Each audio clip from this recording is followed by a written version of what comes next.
Green Nation was an organization founded last year with me and my professor from Wayne State. I used to go to a college in Detroit, and we used to have discussions about how can we get low-income minorities involved in this green economy. So we used to sit after class. He's a philosophy professor, Pastor David Bullock.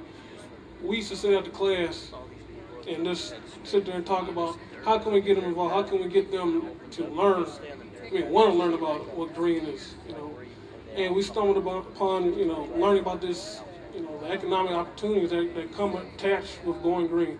So it's not just, you can save the world by turning off the lights, turning your lights off, that type of stuff doesn't work for low-income people because they have a harder reality. They have to think about how am I going to pay the bills, how am I going to feed my kids, So we thought about, if we can tie this whole green job thing with it, they'll be more prone to learn about green, So this is kind of how Green Nation was formed last year.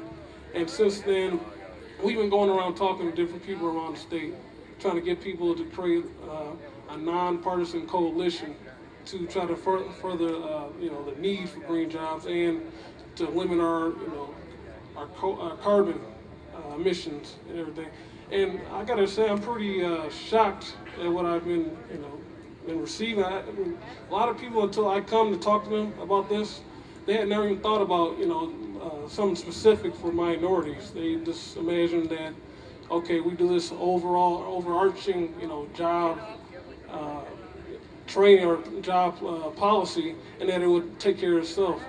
They were not thinking about this. The money was not going to the right places, and a lot of people were losing on opportunities. And a lot of the reasons why they're losing on opportunities because a lot of them are undereducated, maybe a lot of college dropouts. There's some dropouts in my family from Detroit. They just didn't have that opportunity because maybe things were a little too rough, or they couldn't, other circumstances. So another thing that Green Nation wants to do, we're in the process of putting together a comprehensive training program to try to fill some of those holes, kind of like with Sustainable South Bronx Coalition is doing, the great work they're doing. We hope to do something like that. Try to get them, pulled into this green economy. This is a great opportunity to bring people in, and so they can have a good living wage. Some of the things we hope to teach them, get a GED, teach them soft skills, how to, come to work properly. Just little things like that, so they can be successful and move on in this green economy.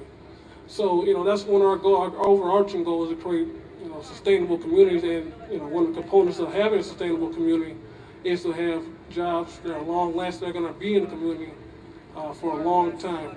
So, this has been a tough fight, and being a young person, it's even tougher, young and black, because a lot of people come in the room and I go to talk to them, they're like, what is this guy talking? What does he know about green and everything? So, I gotta make sure everybody knows when you're fighting for green and green jobs, make sure, don't forget about the low-income people that really need it, are really hurting right now. People like my family. My mom just lost her job about 1.5 years ago. Thought the job was going to be there forever. It's gone.